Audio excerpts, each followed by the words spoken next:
وبسندكم متصل إلى الإمام الشيخ أبو زكريا يحيى بن شرف النووي رحمه الله ونفعنا به وبعلومه وعلومكم وعلوم سائر الصالحين في الدارين آمين. رضي الله تعالى عنه وعنكم عن أبي هريرة رضي الله تعالى عنه عن النبي صلى الله عليه وسلم قال: من نفس عن مؤمن كربة من كرب الدنيا نفس الله عنه كربة من كرب يوم القيامة ومن يسر على معسر يسره الله عليه في الدنيا والآخرة ومن ستر مسلما ستره الله في الدنيا والآخرة. Diriwayatkan dari hadis Sayyidina Abu Hurairah, di hadis yang ke-36 dari hadis Arba'in lil Imam Nawawi, sambungan hadis yang pernah kita baca di pertemuan yang telah lalu. Man yassara ala mu'sirin yassarahu Allahu alaihi fid dunya wal akhirah, yang artinya barang siapa yang memberikan kemudahan atau barang siapa yang memudahkan ala mu'sirin bagi orang yang kesulitan. Akan tetapi yang dimaksud mu'sir di sini adalah orang yang terlilit hutang. Nah, kemudian dia tidak mampu untuk membayarnya, maka diberikan kemudahan, ya imma disedekahkan atau dibebaskan atau ditunda waktu pembayaran. Begitu. Itu yassara ala mu'sir, memberikan kemudahan atas orang yang kesulitan, yaitu mereka-mereka orang-orang yang terlilit hutang dan tidak mampu untuk membayarnya. Apa balasannya? Yassarallahu alaihi fid dunya wal akhirah, maka Allah subhanahu wa ta'ala akan memudahkannya, baik itu urusan dunia, keinginan dunia, dan urusan dan keinginan negeri akhirah. Karena balasan itu sesuai dengan perbuatan. Al-jaza min jinsil amal, balasan itu sesuai perbuatan.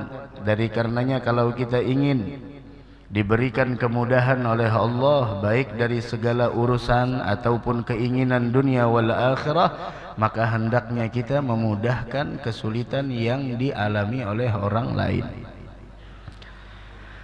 Akan tetapi ketahuilah bahwasanya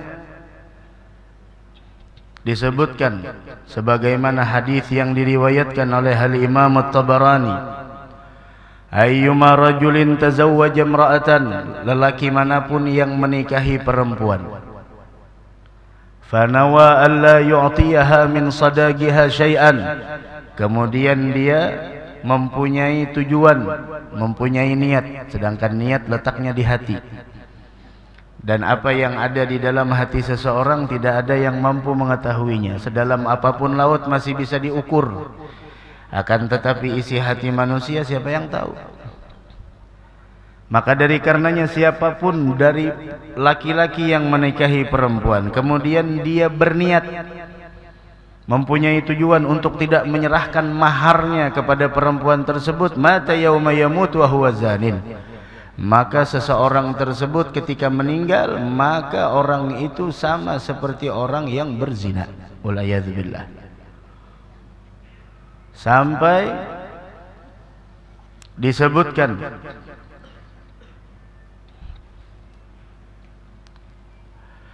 wa ayyuma rajulin ishtara min rajulin bai'an, siapapun mereka yang membeli suatu yang dia beli, fanawa alla yu'tiyahu min thamanihi syai'a, niatnya tidak membayar, mata yauma yamut wa huwa kha'in, dan ketika dia meninggal dia termasuk orang yang berkhianat. Wal kha'in, dan orang yang berkhianat itu finnar, masuk neraka. Waliyadzubillah. Bahkan disebutkan, ini hati-hati yang punya hutang, yang masih belum bayar dibayar. Maka dari karenanya, ini hadisnya memudahkan orang yang, ini keutamaan orang yang memudahkan orang yang kesulitan. Mobil khusus mereka yang terlilit hutang, tapi yang hutangnya memang niat bayar. Hutangnya udah puluhan tahun, masya Allah, kada dibayar-bayar. Sahibud Dain, Al-Imam At-Tabarani meriwayatkan orang yang punya hutang maksurun fi gabrih, terpenjara di dalam kuburnya, yashku ilallahil wahdah, dan dia pun mengadu kepada Allah atas kesendiriannya tersebut. Wa sahibud dain, hadis riwayat Dailami, yang punya hutang tidak dibayar sampai meninggal dunia, maghlulun fi gabrih, terbelenggu dalam kuburnya. La yafukkuhu, tidak ada yang bisa membebaskan dari belenggunya tersebut, illa qada'u dainih, melainkan dengan dilunasi hutangnya. Hutang masya Allah banyak, makannya di restoran, masya Allah, nongkrongnya di kafe, bikin story lagi, masya Allah, hutang ada bayar.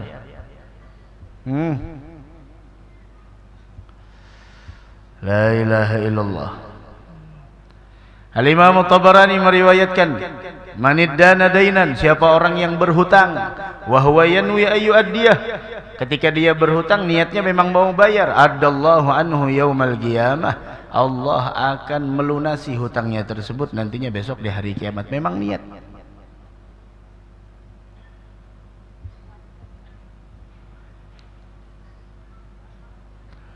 Bahkan pernah suatu hari Nabi kita Muhammad sallallahu alaihi wa ala alihi wasallam, sebagaimana riwayat Nabi Sa'id Al-Khudri, Rasul didatangkan dengan jenazah untuk disolatkan. Ditanya sama Nabi Muhammad, hal ala sahibukum dainun, apakah dia punya hutang? Galu na'am ya Rasulullah, dia punya hutang. Hal tarakalahu min wafa, apakah ada yang menunaikannya? Apakah ada yang membayarkannya? Galala, tidak ada ya Rasulullah. Galu sallu ala sahibikum, sudah salatkan, saya tidak mau mensalatkan. Tidak ada yang lebih sakit daripada itu. Ada jenazah, ditanya sama Nabi Muhammad, punya hutang? Iya, punya hutang ya Rasulullah. Ada yang bakal membayarnya? Ada yang bakal melunasinya? Tidak ada ya Rasulullah. Khalas, salatkan. Saya tidak mau mensalatkan. Salatkan, kata Nabi Muhammad. Maka pada saat itu Sayyidina Ali bin Abi Thalib, di dalam hatinya ada kasih sayang, di dalam hatinya ada rahmat. Dala alayya dainuh ya Rasulullah, saya yang menjamin, saya yang menanggung hutangnya ya Rasulullah. Fatagaddam fasalla alaihi, Rasulullah pun langsung maju dan mensolatkan. Nah itulah biasanya kita di tempat kita biasanya ada seperti itu. Sebelum disolatkan kan ada permintaan maaf dari ahli waris, kemudian ahli warisnya mengucapkan seandainya ada janji yang masih belum terbayarkan, hutang yang masih belum dibayar, secepatnya berurusan kepada ahli waris karena kami yang menanggung daripada hutangnya tersebut. Begitu. Kemudian Nabi Muhammad ketika mendengar Ali bin Abi Thalib yang menanggung hutangnya, Rasul mendoakan kepada Sayyidina Ali, fakallahu rihanaka minan nar, semoga engkau dijauhkan dari siksa api neraka. Kama fakakta rihana akhikal muslim, sebagaimana engkau bebaskan kesulitan saudaramu muslim. Laisa min abdin muslimin, tidak ada dari seorang hamba yaqdi an akhihi dainah, yang membayarkan hutang saudaranya, illa fakallahu rihanahu yaumal qiyamah, melainkan Allah bebaskan dari berbagai macam kesulitan besok di hari kiamat. Tergadainya dia di neraka dilepaskan oleh Allah Subhanahu wa taala. La ilaha illallah. Engkau hidup jangan berhutang, seadanya aja. Wah, kada cukup. Mudah-mudahan diberikan kecukupan insyaallah. Kalau bisa, kalau hanya sekedar untuk gaya hidup, tidak usah berhutang-hutang. Kalau hanya sekedar untuk bergaya penampilan agar dilihat orang, masya Allah, udah dah. Bedakan antara gaya hidup sama keperluan hidup. Kalau kita mempergunakan rizki yang Allah berikan untuk gaya hidup, mungkin tidak pernah kita menemukan titik kepuasan. Tidak mungkin kita menemukan puncak kecukupan. Tapi ketika kita mempergunakan rezeki yang Allah berikan untuk keperluan hidup, insya Allah Allah cukupkan. Wa may yastaghni yughnihillah. Siapa orang yang merasa cukup dengan apa yang Allah berikan, Allah berikan dengan rasa cukup yang ada di dalam hatinya. La ilaha illallah. Banyak hutang lain sebagainya. Kadang-kadang orang kita hutangi, masya Allah, janjinya begini sudah dituntut janjinya, masya Allah. Seakan-akan kita yang punya hutang sama dia. Yang punya hutang ada doa nih, doa pelunas hutang. Tapi begawi juga, jangan kada begawi, doanya jadi baca. Ada doa pelunas hutang.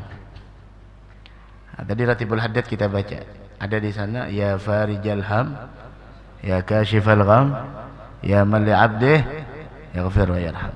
Ada disebutkan di dalam syarahnya. Al-Imam As-Suyuti menyebutkan dari Sayyidatuna Aisyah Ummul Mukminin radhiyallahu taala anha wa ardhaha. Al-Imam As-Suyuti meriwayatkan dari Sayyidatuna Aisyah fi Durrul Manthur. Galat Sayyidatuna Aisyah mengatakan, galali abi, ayah saya. Siapa abahnya Sayyidatuna Aisyah? Sayyidina Abu Bakar. Abahku pernah berkata kepadaku, wa u'allimuki du'aan 'allamanihi Rasulullah. Aisyah, saya ajarkan kepada engkau suatu doa yang saya dapat dari Nabi Muhammad. Ini doa saya dapat dari Nabi. Ini doa saya diajarkan oleh Nabi. Dan Rasul mengatakan, gala wa kana Isa yu'allimuhul hawariyin. Dan ini doa kata Nabi Muhammad adalah dulunya Sayyidina Isa mengajarkan kepada umatnya, yaitu hawariyin. Gala law kana alaiki mithlu Uhudin dainan. Seandainya engkau punya hutang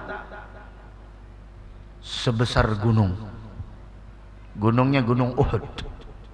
Utangnya seperti gunung Uhud. Lagadallahu anki. Niscaya Allah akan mudahkan engkau melunasinya. Qultu bala, kata Sayyidatuna Aisyah, iya wahai abah, apa itu doanya?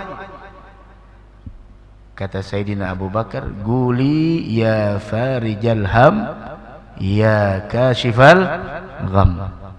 Baca itu, ya farijal ham, ya kashifal gham. Wahai Allah yang menghilangkan segala kesedihan, wa ya kashifal gham, wahai Allah yang menyingkap segala kegundahan. Ya farijal ham, ya kashifal gham. Sampai situ doanya. Namun Imam Haddad menambahkan, ya man li abdih yaghfir wa yarham, wahai Allah yang maha memberikan keampunan dan kasih sayangnya kepada hamba-hambanya. Baca Ratibul Haddad, insyaallah. Mudah-mudahan yang terlilit hutang dimudahkan oleh Allah Subhanahu wa taala. Kalau bisa ngutang jangan amarin tenir. Utangnya 1 juta, bayarnya jadi 2.500.000. Kalau bisa jangan amarin tenir. Tuh yang pekerjaannya rentenir, tub ilallah, taubat.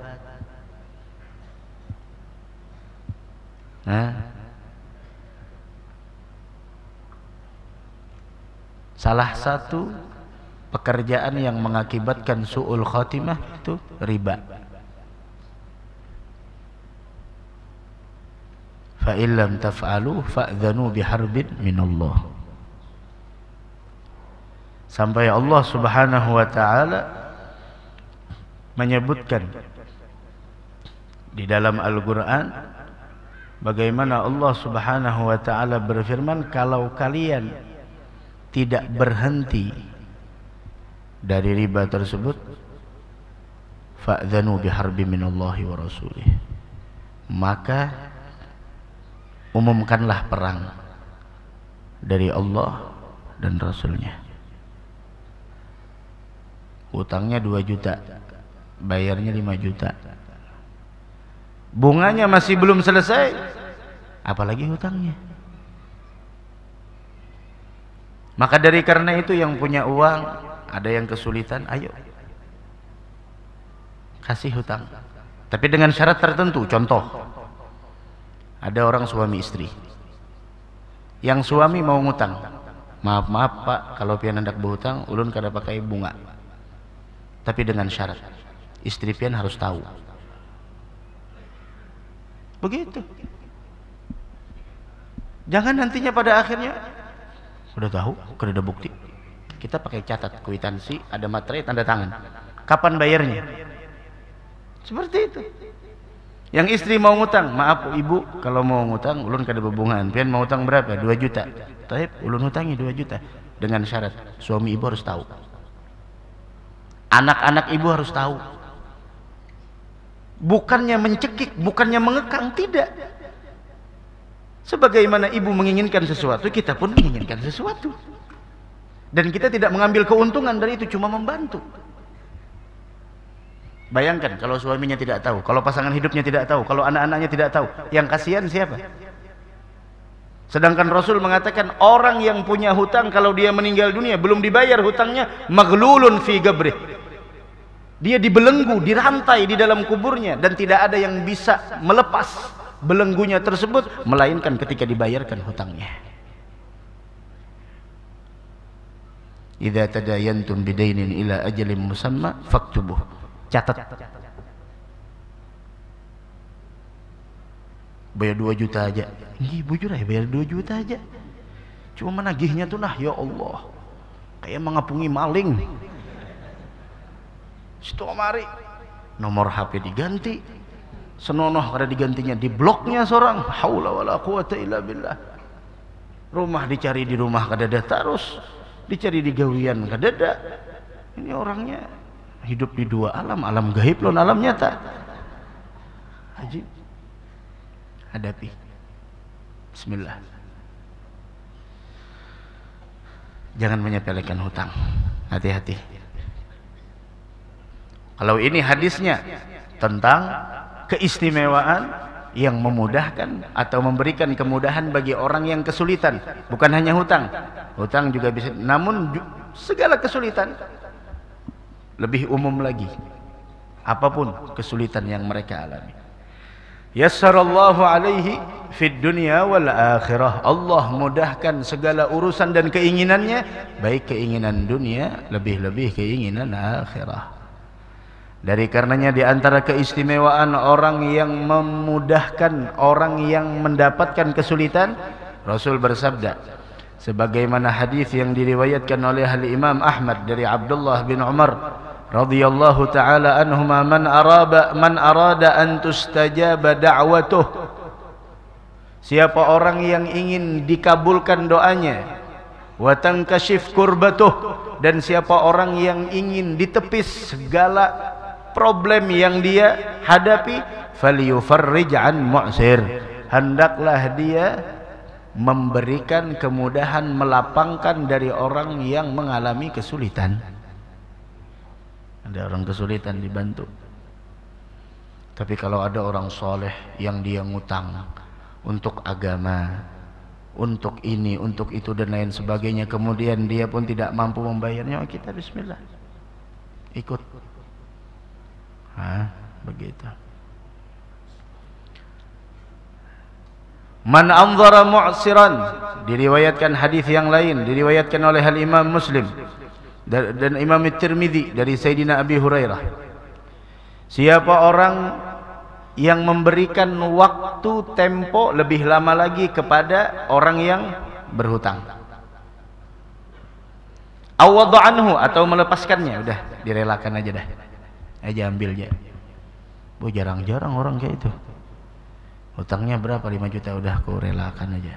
Masya Allah. Besok-besok ada lagi yang hutang tuh, insya Allah. Adhallahu Allah fi dhillihi yawma la dhilla illa dhilluh. Maka balasannya Allah berikan naungan bagi orang tersebut di hari yang tidak ada naungan selain naungan Allah. Balasannya. balasannya begitu besar. Maka dari karenanya wajar orang-orang rentenir ngutang, Masya Allah, utangnya 500.000, bayarnya 1 juta. Kalau kada kawa tarik ini tarik itu, tidak ada rahmat di dalam hatinya. Wajar balasannya meninggal dalam keadaan su'ul khatimah. Maka dari karenanya tuh anak-anak, anak muda, bergayalah semampunya, bergaya sesuai keadaan, bergaya sesuai isi kantong, bergaya sesuai ekonomi. Kesederhanaan yang terlihat dari dirimu tidak menjadikan engkau hina. Begitu juga sebaliknya. Bergaya seperti orang kaya, Masya Allah, terlihat luar biasa pakaiannya dari atas ke bawah, tapi semuanya ngutang. Apakah tolak ukur kemuliaan dari segi pakaian? Apakah tolak ukur kemuliaan dilihat dari segi penampilan? Tidak. Kesederhanaan tidak menjadikan kita hina. Berpenampilan apa adanya, sesuai kemampuan. Jangan dibebankan sama orang tua. Apalagi biasanya, ya Allah, kalau udah terpengaruh sama teman-teman di sekolahnya, lihat kawan, Masya Allah, handphonenya yang 15 juta. Handphone kita pakai gelang gatah sudah, Masya Allah. Sampai ke rumah betagih lawan kuitan gawian, ya Allah, kasihan. Pokoknya harus tukarakan ke itu juga handphone 15 juta. Ya Allah, 15 juta nak gaji abah setahun. Kada tahu pokoknya nang itu mun kada bian, mun bunuh diri. Ya Allah. Tukarakan, pokoknya tukarakan. Ya Allah. Tuh ada anak yang macam begitu.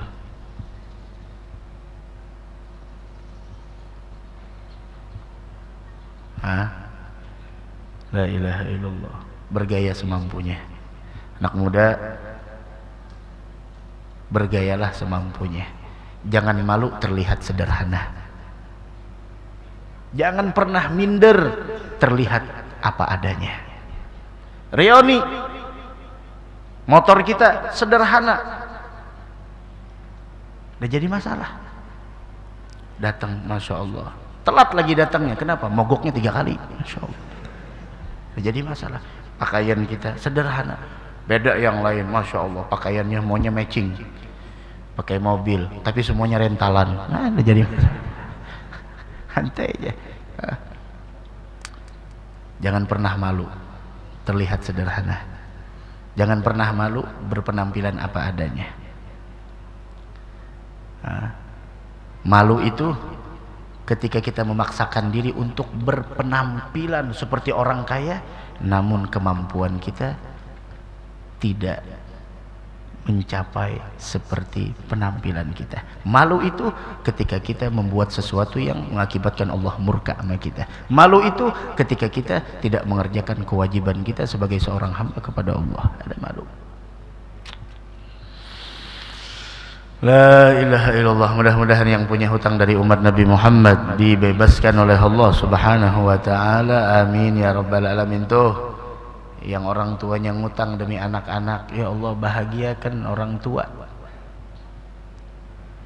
Orang tuanya rela ngutang buat membahagiakan anaknya.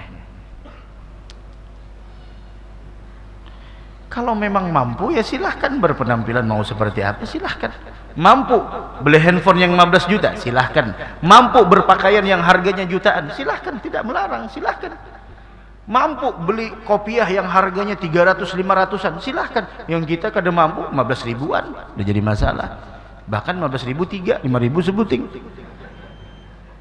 tekirap udah jadi masalah. Ambil situ ranjah terak kada bapak aja dah. Tapi 500 ribuan tekirap, oh wani bebulik. Kenapa? 500 ribu. Ini 5 ribuan tekirap, kada apa-apa, ambil. Masya Allah. Kipayah, wah berkendaraan laju kipayah, dapat undangan kifayah warna habang, oh laju, Masya Allah, tekirap nang 5 ribuan, gak ada apa-apa, dalas kada berkopiahan. Coba 500 ribu, rugi bandar jebohannya. Kifayah berapa? Nah, jadi masalah. Nukar tapi kawan nukar 600 ribuan, silahkan nikmati. Yang kada kawa ya udah 50 ribuan. Barang aja hasil pembagian zakat semalam dapat dia.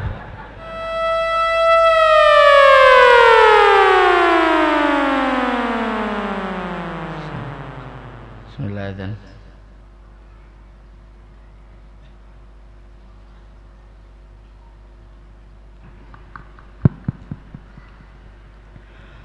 Allahu Akbar, Allahu Akbar, Allahu Akbar, Allahu Akbar, Allahu Akbar, Allahu Akbar.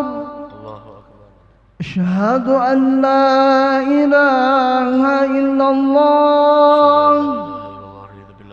Asyhadu an la ilaha illallah.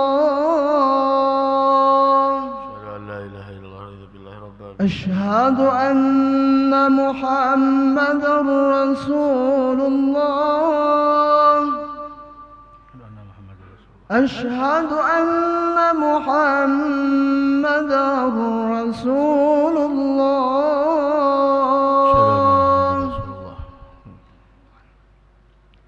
حي على الصلاة. حي على الصلاة.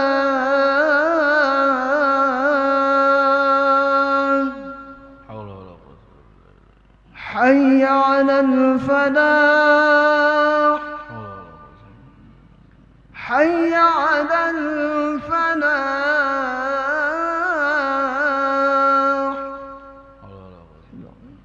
الله أكبر، الله أكبر، الله أكبر، الله أكبر. لا إله إلا الله. لا إله إلا الله. الحمد لله رب العالمين. اللهم صل وسلم على سيدنا مولانا محمد وعلى آله وصحبه أجمعين. اللهم رب هذه الدعوة التامة والصلاة القائمة لسيدنا محمد الوسيلة والفضيلة والشرف والدرجة العالية الرفيعة وابعث المقام محمود الذي وعدته يا أرحم الراحمين. اغفر لي ولوالدي، رب اغفر لي ولوالدي، رب اغفر لي ولوالدي، اغفر لي ولوالدي، رب اغفر لي ولوالدي وارحمهما كما ربياني صغيرا. الله من نسألك العفو والعافية والمعافاة الدائمة في الدين والدنيا والآخرة.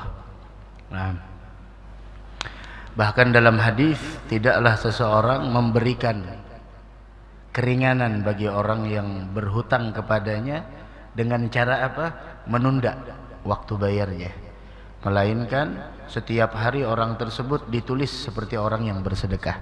Ini umpama besok udah jatuh tempo, jatuh tempo, kemudian orang tersebut minta maaf karena tidak bisa bayar, ya udah seminggu lagi, Jumat depan insyaallah, maka setiap harinya ditulis seperti orang yang bersedekah. Ada keistimewaannya. Dari karenanya ada di zaman dahulu salah seorang yang senantiasa pekerjaannya itu memberikan hutang sama orang. Ada orang yang hutang, silahkan. Dan beliau pesan kepada pembantunya, apabila ada orang yang datang tidak mampu bayar hutang, maka sudah bebaskan aja, jangan dipersulit, hadiahkan, sedekahkan. Dengan harapan apa? Dengan harapan semoga Allah memaafkan kesalahan kita. Dengan harapan semoga Allah Subhanahu wa taala meringankan segala beban kita. Ternyata ketika besok di hari kiamat orang tersebut ketika jumpa dengan Allah Subhanahu wa taala, Allah Subhanahu wa taala memaafkan segala kesalahannya dengan keberkahan membebaskan hutang yang mana orang lain hutang sama beliau. Ini keistimewaan orang yang membebaskan hutang orang lain. Dan ancamannya juga begitu besar, dahsyat bagi orang yang hutang niatnya tidak bayar. Hati-hati. Namun hadis di sini ulama mengatakan umum, bukan hanya sekedar hutang, memudahkan orang yang sedang kesulitan secara umum. Orang sedang kesulitan kita bantu untuk keluar dari kesulitan tersebut. Sambungan hadisnya, wa man satara musliman satarahullahu fid dunya wal akhirah. Siapa orang satara musliman yang menutup aib seorang muslim di dunia, keaibannya, kesalahannya ditutup sama dia. Wabil khusus orang yang kena fitnah. Wabil khusus orang yang kena fitnah. Wabil khusus orang yang kena fitnah. Difitnah. Maka dari karenanya Pak, Bu, jangan sibuk dengan berita yang mana berita tersebut belum pasti benar atau tidaknya. Dan tidak ada untungnya membicarakan tentang orang lain. Karena ketahuilah, ketika kita membicarakan tentang orang lain, keburukan orang lain kita bicarakan, kalau benar itu fitnah, kalau benar itu ghibah, kalau salah itu fitnah. Paham? Ketika kita membicarakan keburukan orang lain, privasi orang lain dan lain sebagainya, membicarakan aib orang lain, seandainya yang kita bicarakan tersebut benar, maka itu ghibah. Seandainya salah, fitnah. Dan diriwayatkan sebagaimana yang disebutkan dalam Risalatul Muawanah, orang yang taubat dari gosip, mereka adalah orang yang paling terakhir masuk surga. Dan orang yang meninggal dunia masih belum bertaubat dari gosip, suka menyebarkan keaiban orang lain, dia adalah orang yang paling pertama masuk neraka. Apalagi ya Allah, yang digosip tuan guru pulang, Masya Allah. Kada ada lain lagi selain Sidin. Maka duduk di pengajian Sidin, kamu tahu lah jar, Sidin tuh ini, Masya Allah. Haula wala quwata illa billah. Datanya dari mana? Hah? Dan biasanya fitnah itu sumbernya dari orang yang hasud. Dan biasanya orang yang hasud itu adalah orang yang profesinya sama. Biasanya profesinya sama. Tidak mau orang yang profesinya berbeda saling hasud, tidak. Biasanya profesinya sama. Ketika hasud, maka di dalam hatinya ingin menghilangkan nikmat orang tersebut, senjatanya apa? Fitnah. Dicari-cari keburukan orang lain. Rasul mengatakan, ya ma'syara man amana bilisanih, wahai orang yang hanya menyatakan iman dengan lisannya, akan tetapi iman tersebut tidak masuk ke dalam hatinya, la taghtabul muslimin, jangan kalian menggosip orang muslim, wala tattabi'u auratahum, jangan kalian mencari tahu tentang kesalahan mereka, jangan ikut-ikutan. Orang yang cinta ulama, cinta aulia, cinta solehin, senang sama majelis, suka duduk di majelis ilmu, jangan sibuk dengan sesuatu yang tidak ada faedahnya. Apa di antaranya tidak ada faedahnya? Membicarakan keaiban orang lain.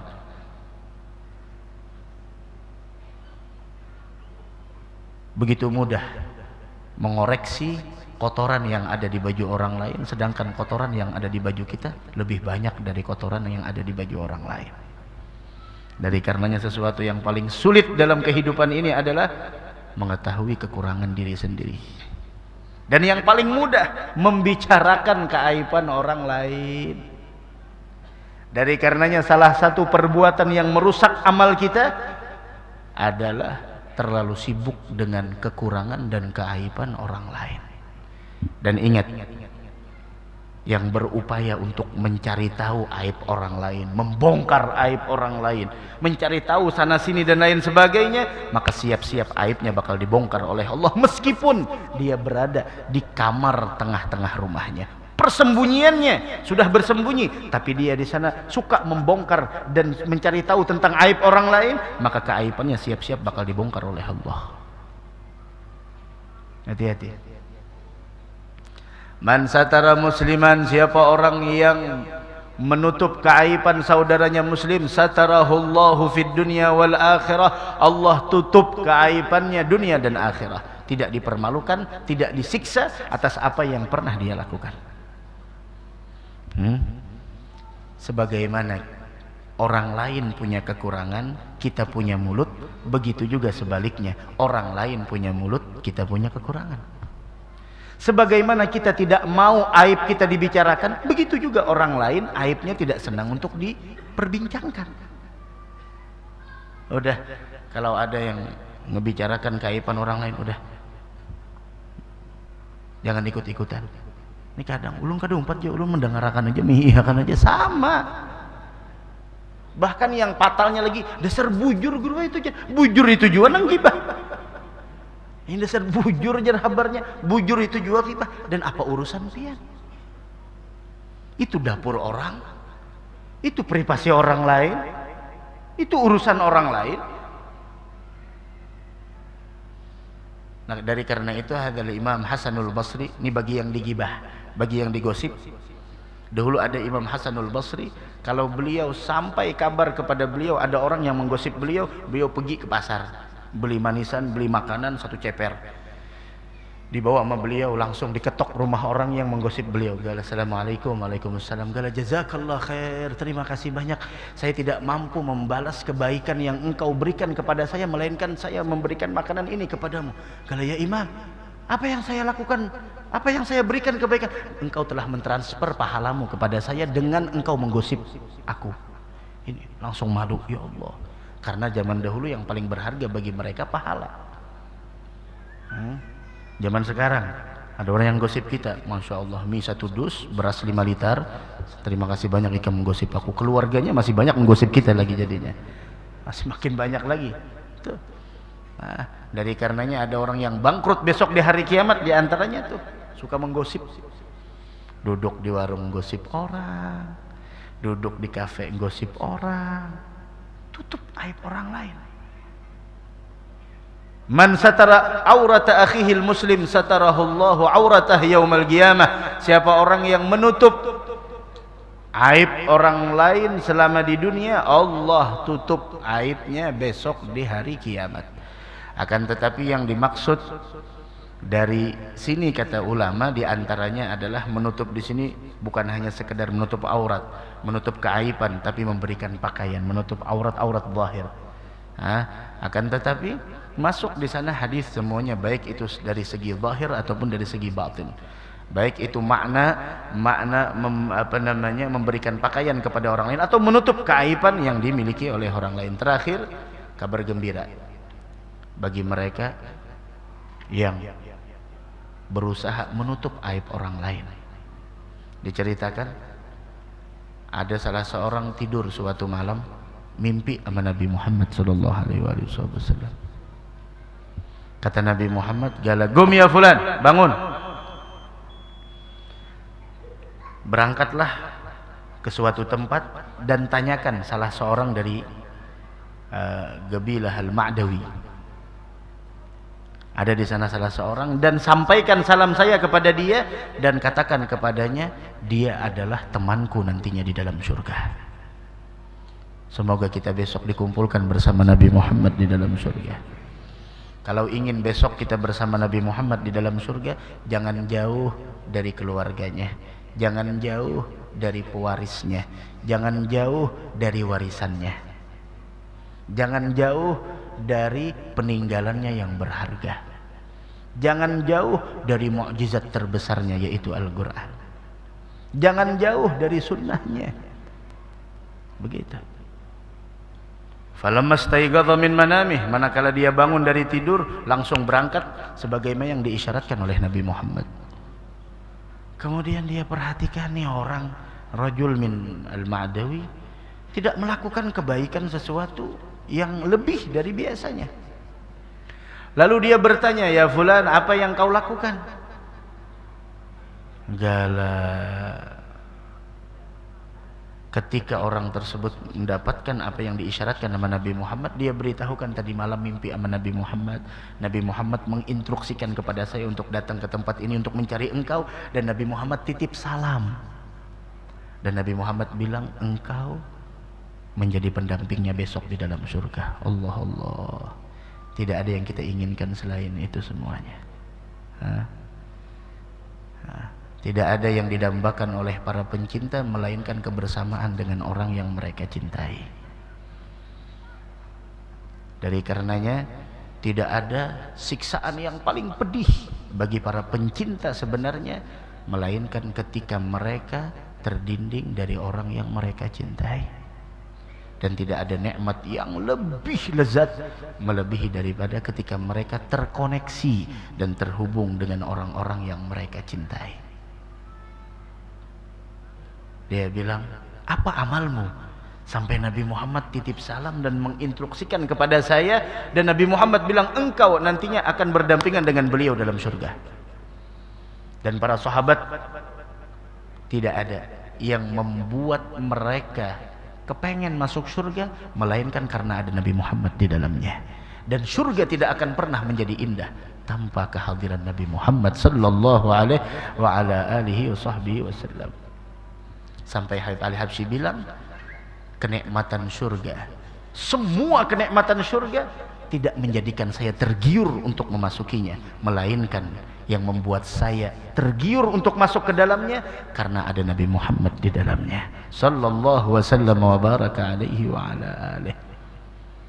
Kemudian dia mengatakan, tahukah engkau yang membuat saya mendapatkan kemuliaan tersebut? Tazawwajtu imra'atan, saya pernah menikah dengan seorang perempuan.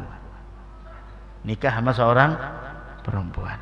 Falamma dakhaltu biha, manakala saya masuk dengannya malam pertama, ternyata perempuan yang saya nikahi melahirkan. Itu kayak apa? Bingungnya kayak apa? Baru menikah, akad nikah tadi siang, malamnya mau bulan madu, malam pertama udah melahirkan. Ini benih siapa? Kan seperti itu. Saya bingung. Fasatartu alaiha, saya tidak mempermalukannya dan saya tutup keaibannya. Bayangkan, ada yang mampu macam begitu. Udah jujurannya 200 juta, nikahannya habis-habisan, resepsinya ya Allah bukan main, malam pertama melahirkan. Inna lillahi wa inna ilaihi raji'un. Ini langsung ganti rugi. Tapi beliau tidak. Fasatartu alaiha walam afdahuha, saya tutup dan saya tidak permalukan. Ini ujian. Ujian. Apakan lagi di zaman dahulu kita pernah diceritakan seorang muridnya wali, gurunya wali. Ini sama-sama wali. Muridnya mampu melihat tentang apa yang ditakdirkan bagi seseorang, dan ini kuasanya Allah. Kalau kita berbicara karamah, itu kuasanya Allah. Terserah Allah memberikan kepada siapa yang dikehendakinya. Sehingga murid tersebut ketika belajar sama guru, tertulis di jidat gurunya, murid itu melihat tertulis di jidat gurunya, gurunya adalah termasuk min ahlin nar, penghuni neraka. Kira-kira kalau kita belajar sama yang macam begituan, langsung sehari masih tahan, lihat jidat gurunya ahli neraka, Allah. Hari kedua masih tahan, hari ketiga udah gelisah dah. Langsung hari keempat tidak turun lagi. Ditanya sama gurunya, mana si fulan? Tidak turun, kenapa? Ditanya, perhatian gurunya, panggil, dipanggil, berbicara empat mata. Galaya fulan, kenapa tidak turun? Galaya syekh, saya sakit, saya udzur, saya ada halangan. Kata gurunya, sudugni, jujur, jangan berbohong. Galaya syekh, saya ada kesibukan di luar. Galaya jujur, maaf wahai guru, di hari pertama saya turun di majelis Anda, saya melihat di jidatmu engkau termasuk min ahlin nar. Gurunya senyum. Engkau baru tahu beberapa hari kemarin sudah berubah sama saya. Saya dari semenjak lahir sudah tahu. Dari dulu saya sudah tahu. Tapi tugas saya bukan urusan surga dan neraka. Saya ibadah kepada Allah bukan karena surga, bukan karena takut dari neraka. Saya ibadah kepada Allah, memang saya diciptakan untuk ibadah. Dunia diciptakan untuk kita, tapi kita diciptakan bukan untuk dunia. Paham? Dunia segala keindahannya diciptakan untuk kita, tapi kita diciptakan untuk apa? Bukan untuk mengejar dunia. Kita diciptakan wa ma khalaqtul jinna wal insa illa liya'budun, untuk kita beribadah. Mau surga mau neraka itu haknya Allah. Saya tahu. Muridnya langsung menangis, maafkan saya wahai guru, begini-begini. Udah dimaafkan. Tidak berapa lama subhanallah berubah tulisannya, min ahlil jannah. Bayangkan, tidak ada yang tahu. Kita ibadah kepada Allah subhanahu wa ta'ala bukan untuk ini, itu dan lain sebagainya. Nah gitu. Mudah-mudahan kita selamat dunia wal akhirah. Sampai kata orang tersebut, saya bawa ke masjid, kemudian anak tersebut saya bersihkan, pada akhirnya saya kembalikan kepada ibunya dan saya tutup keaibannya. Saya sendiri yang mendidik anak yang dilahirkan oleh istri saya di malam pertama tersebut. Waduh, ini kayak apa, luar biasa. Oh, kita kadang-kadang ya Allah silaturahmi, open house, isinya gibah. Ikam tahulah ya, nyamun sudah ikam tahulah itu ada denang bagus saya lagi. Lihat tak? Mahaji ya. Ikam tahulah. Mun sudah ikam tahulah tuh bau jauh aja lagi sudah. Ikam tahulah, tahuai. Sudah jauh dah. Nungkar sayur 10 menit jadi 1 jam. Kenapa? Gara-gara ikam tahulah. Ke pasar yang harusnya setengah jam jadi 2 jam. Kenapa? Gara-gara ikam tahulah. Tuh. Arisan, masya Allah. Arisan burdahan, masya Allah. Burdahnya membacanya berdua aja. Tapi kalau gosip seberataan gosip. Gara-gara awalnya ikam tahulah. Itu sudah, kalau sudah slogannya ikam tahulah, udah siap-siap aja lagi. Tahulah itu entar rela. Assalamualaikum, udah selesai. Begitu. Cucuk pentol harusnya 5 menit. Gara-gara ikam, masya Allah. Ampih makan pentol, daging mentah yang dimakan, masya Allah. Ya Allah, jangan. Dalam gawian kita udah, bisnis kita duduk di kantor, masya Allah. Yang dibicarakan aib orang lain. Apa gunanya membicarakan aib orang lain? Aib kita masih banyak. Mudah-mudahan ada manfaatnya. Mudah-mudahan Allah rubah keadaan kita dengan sebaik-baik keadaan. Amin ya rabbal alamin. La hadratin Nabi Sayyidina Maulana Muhammad sallallahu alaihi wa alihi wasallam. Al-Fatihah.